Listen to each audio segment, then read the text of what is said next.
وَإِنْ أَرَدْتُمُ اسْتِبْدَالَ زَوْجٍ مَّكَانَ زَوْجٍ وَآتَيْتُمْ إِحْدَاهُنَّ قِنطَارًا فَلَا تَأْخُذُوا مِنْهُ شَيْئًا أَتَأْخُذُونَهُ بُهْتَانًا وَإِثْمًا مُبِينًا۔ ترجمہ: اور اگر تم ایک بیوی کے بدلے دوسری بیوی بدلنا چاہو اور تم اسے ڈھیروں مال دے چکے ہو تو اس میں سے کچھ واپس نہ لو، کیا تم کوئی جھوٹ باندھ کر اور کھلے گناہ کے مرتکب ہو کر وہ لوگے؟ وَآتَيْتُمْ إِحْدَاهُنَّ قِنطَارًا، اور تم اسے ڈھیروں مال دے چکے ہو۔ چونکہ عورتوں کے حقوق کا بیان چل رہا ہے، یہاں مزید ان کے حقوق بیان فرمائے گئے ہیں۔ چنانچہ ارشاد فرمایا کہ اگر تمہارا ارادہ بیوی کو چھوڑنے کا ہو تو مہر کی صورت میں جو مال تم اسے دے چکے ہو تو اس میں سے کچھ واپس نہ لو۔ اہل عرب میں یہ بھی طریقہ تھا کہ اپنی بیوی کے علاوہ کوئی دوسری عورت انہیں پسند آ جاتی تو اپنی بیوی پر جھوٹی تہمت لگاتے تاکہ وہ اس سے پریشان ہو کر جو کچھ لے چکی ہے واپس کر دے اور طلاق حاصل کر لے۔ اسی کو فرمایا کہ کیا تم بہتان اور گناہ کے ذریعے ان سے مال لینا چاہتے ہو؟ یہ حرام ہے۔ البتہ یہ یاد رہے کہ سورہ بقرہ کی آیت نمبر 229 کی تفسیر میں وضاحت سے ہم خلا اور دیگر صورتوں میں مال لینے اور نہ لینے کی صورتیں بیان کر چکے ہیں، اس کا مطالعہ بھی یہاں کر لینا چاہیے۔ زیادہ مہر مقرر کرنا جائز ہے۔ اس آیت میں ڈھیروں مال دینے کا تذکرہ ہے، اس سے ثابت ہوتا ہے کہ زیادہ مہر مقرر کرنا جائز ہے، اگرچہ بہتر کم مہر ہے یا اتنا مہر کہ جس کی ادائیگی آسان ہو۔ حضرت سیدنا عمر فاروق رضی اللہ تعالیٰ عنہ نے ایک مرتبہ برسر ممبر فرمایا، عورت کے مہر زیادہ مقرر نہ کرو۔ ایک عورت نے یہی آیت پڑھ کر کہا، اے امیر المومنین، اللہ ہمیں دیتا ہے اور تم منع کرتے ہو۔ اس پر حضرت عمر فاروق رضی اللہ تعالیٰ عنہ نے فرمایا، اے عمر، تم سے ہر شخص زیادہ سمجھدار ہے، اے لوگو تم جو چاہو مہر مقرر کرو۔ سبحان اللہ، حضرت عمر فاروق رضی اللہ تعالیٰ عنہ کی شان انصاف اور طہارت نفس کس قدر اعلیٰ تھی۔ اللہ تعالیٰ ہمیں ان کی پیروی کی توفیق عطا فرمائے، آمین۔ وَكَيْفَ تَأْخُذُونَهُ وَقَدْ أَفْضَى بَعْضُكُمْ إِلَى بَعْضٍ وَأَخَذْنَ مِنكُم مِّيثَاقًا غَلِيظًا۔ ترجمہ: اور تم وہ مال کیسے واپس لے سکتے ہو حالانکہ تم تنہائی میں ایک دوسرے سے مل چکے ہو اور وہ تم سے مضبوط عہد بھی لے چکی ہے۔ وَكَيْفَ تَأْخُذُونَهُ، اور تم وہ مال کیسے واپس لے سکتے ہو؟ مہر کی واپسی کا بیان کرتے ہوئے مزید فرمایا کہ تم وہ مال عورتوں سے کیسے واپس لے سکتے ہو حالانکہ تم تنہائی میں ایک دوسرے سے مل چکے ہو اور وہ تم سے مضبوط عہد بھی لے چکی ہے۔ وہ عہد اللہ تعالیٰ کا یہ ارشاد ہے، فَإِمْسَاكُمْ بِمَعْرُوفٍ أَوْ تَسْرِيحٌ بِإِحْسَانٍ۔ ترجمہ: کہ اچھے طریقے سے انہیں رکھو گے اور اگر چھوڑو گے تو اچھے طریقے سے چھوڑو گے۔ خلوت صحیحہ کی تعریف اور اس کا حکم۔ اس آیت مبارکہ سے یہ بھی معلوم ہوا کہ خلوت صحیحہ ہو جانے سے پورا مہر دینا پڑتا ہے۔ خلوت صحیحہ یہ ہے کہ میاں بیوی کسی ایسی جگہ جمع ہو جائیں جہاں ہم بستری کرنے سے کوئی چیز رکاوٹ نہ ہو۔ اس مسئلے کی مزید تفصیل کے لیے بہار شریعت حصہ 7 کا مطالعہ کیجیے۔ وَلَا تَنكِحُوا مَا نَكَحَ آبَاؤُكُم مِّنَ النِّسَاءِ إِلَّا مَا قَدْ سَلَفَ إِنَّهُ كَانَ فَاحِشَةً وَمَقْتًا وَسَاءَ سَبِيلًا۔ ترجمہ: اور اپنے باپ دادا کی منکوحہ سے نکاح نہ کرو، البتہ جو پہلے ہو چکا وہ معاف ہے، بے شک یہ بے حیائی اور غضب کا سبب ہے اور یہ بہت برا راستہ ہے۔ وَلَا تَنكِحُوا مَا نَكَحَ آبَاؤُكُمْ، اور اپنے باپ دادا کی منکوحہ سے نکاح نہ کرو۔ زمانہ جاہلیت میں رواج تھا کہ باپ کے انتقال کے بعد بیٹا اپنی سگی ماں کو چھوڑ کر باپ کی دوسری بیوی سے شادی کر لیتا تھا۔ اس آیت میں ایسا کرنے سے منع کیا گیا۔ یہاں اگر نکاح سے مراد عقد نکاح ہے تو معلوم ہوا کہ سوتیلی ماں سے نکاح حرام ہے، اگرچہ باپ نے خلوت سے پہلے اسے طلاق دے دی ہو۔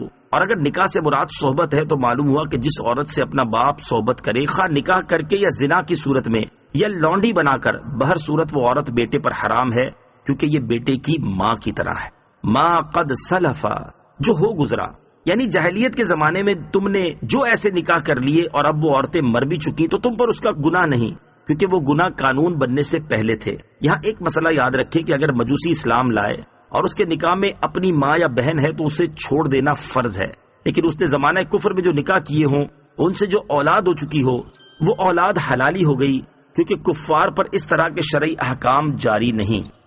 حرمت عليكم أمهاتكم وبناتكم وأخواتكم وعماتكم وخالاتكم وبنات الأخ وبنات الأخت وأمهاتكم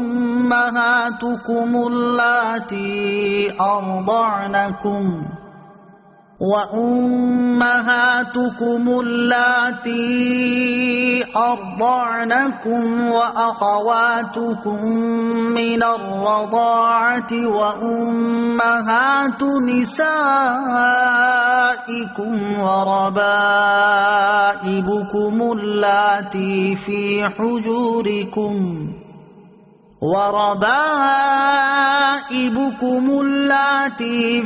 حجوركم من نسائكم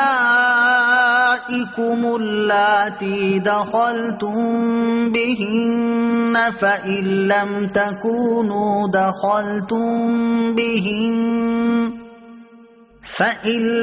تكونوا دخلتم بهن فلا جناح عليكم وحلائل أبنائكم الذين من أصلابكم وأن تجمعوا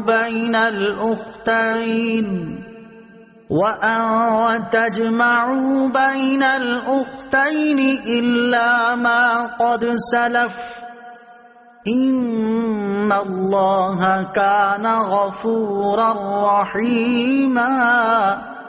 ترجمہ: تم پر حرام کر دی گئی تمہاری مائیں اور تمہاری بیٹیاں اور تمہاری بہنیں اور تمہاری پھوپھیاں اور تمہاری خالائیں اور تمہاری بھتیجیاں اور تمہاری بھانجیاں اور تمہاری وہ مائیں جنہوں نے تمہیں دودھ پلایا اور دودھ کے رشتے سے تمہاری بہنیں اور تمہاری بیویوں کی مائیں اور تمہاری بیویوں کی وہ بیٹیاں جو تمہاری گود میں ہیں، جو ان بیویوں سے ہوں جن سے تم ہم بستری کر چکے ہو۔ پھر اگر تم نے ان بیویوں سے ہم بستری نہ کی ہو تو ان کی بیٹیوں سے نکاح کرنے میں تم پر کوئی حرج نہیں، اور تمہارے حقیقی بیٹوں کی بیویاں اور دو بہنوں کو اکٹھا کرنا حرام ہے، البتہ جو پہلے گزر گیا، بے شک اللہ بخشنے والا مہربان ہے۔ حرمت علیکم امہاتکم، تم پر حرام کر دی گئی تمہاری مائیں۔ نسب کی وجہ سے 7 عورتیں حرام ہیں، وہ یہ ہیں: نمبر 1 ماں، اسی طرح وہ عورت جس کی طرف باپ یا ماں کے ذریعے سے نسب بنتا ہو، یعنی دادیاں و نانیاں، خواہ قریب کی ہوں یا دور کی، سب مائیں ہیں اور اپنی والدہ کے حکم میں داخل ہیں۔ سوتیلی ماؤں کی حرمت کا ذکر پہلے ہو چکا۔ نمبر 2 بیٹی، پوتیاں اور نواسیاں کسی درجے کی ہوں، بیٹیوں میں داخل ہیں۔ نمبر 3 بہن۔ نمبر 4 پھوپھی۔ نمبر 5 خالہ۔ نمبر 6 بھتیجی۔ نمبر 7 بھانجی۔ اس میں بھانجیاں، بھتیجیاں اور ان کی اولاد بھی داخل ہے۔ خلاصہ یہ ہے کہ اپنی اولاد اور اپنے اصول حرام ہیں۔ اس کی تصریح خود اسی آیت میں آگے آ رہی ہے۔ وَأُمَّهَاتُكُمُ اللَّاتِي أَرْضَعْنَكُمْ، تمہاری وہ مائیں جنہوں نے تمہیں دودھ پلایا۔ رضائی رشتے، رضائی ماؤں اور رضائی بہن بھائیوں سے بھی نکاح حرام ہے، بلکہ رضائی بھتیجے، بھانجے، خالہ، ماموں وغیرہ سب سے نکاح حرام ہے۔ حدیث مبارک میں فرمایا گیا کہ جو رشتہ نسب سے حرام ہوتا ہے وہ رضاعت سے بھی حرام ہوتا ہے۔ وَأُمَّهَاتُ نِسَائِكُمْ، اور تمہاری بیویوں کی مائیں۔ 4 طرح کی عورتیں مصاہرت کی وجہ سے حرام ہیں، اور وہ یہ ہیں: نمبر 1 وہ بیوی جس سے صحبت کی گئی ہو، اس کی لڑکیاں۔ نمبر 2 بیوی کی ماں، دادیاں، نانیاں۔ نمبر 3 باپ دادا وغیرہ اصول کی بیویاں۔ نمبر 4 بیٹے پوتے وغیرہ فروع کی بیویاں۔ وَرَبَائِبُكُمْ، اور تمہاری سوتیلی بیٹیاں۔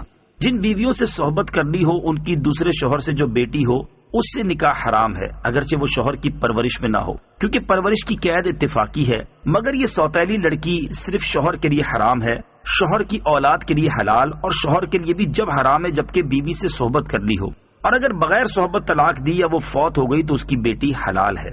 وَحَلَائِلُ أَبْنَائِكُمْ، تمہاری حقیقی بیٹوں کی بیویاں۔ اس سے معلوم ہوا کہ منہ بولے بیٹوں کی عورتوں کے ساتھ نکاح جائز ہے، اور رضائی بیٹے کی بیوی بھی حرام ہے کیونکہ وہ نسبی بیٹے کے حکم میں ہے، اور پوتے پڑ پوتے بھی بیٹوں میں داخل ہیں۔ وَأَن تَجْمَعُوا بَيْنَ الْأُخْتَيْنِ، اور 2 بہنوں کو اکٹھا کرنا، یعنی ایک بہن نکاح میں موجود ہے اور دوسری سے نکاح کر لینا، یہ حرام ہے، اور حدیث شریف میں پھوپھی، بھتیجی اور خالہ بھانجی کو نکاح میں جمع کرنا بھی حرام فرمایا گیا ہے۔ نوٹ: تفصیلی معلومات کے لیے فتاوی رضویہ جلد نمبر 11 سے اور بہار شریعت حصہ 7 سے محرمات کا بیان پڑھیے۔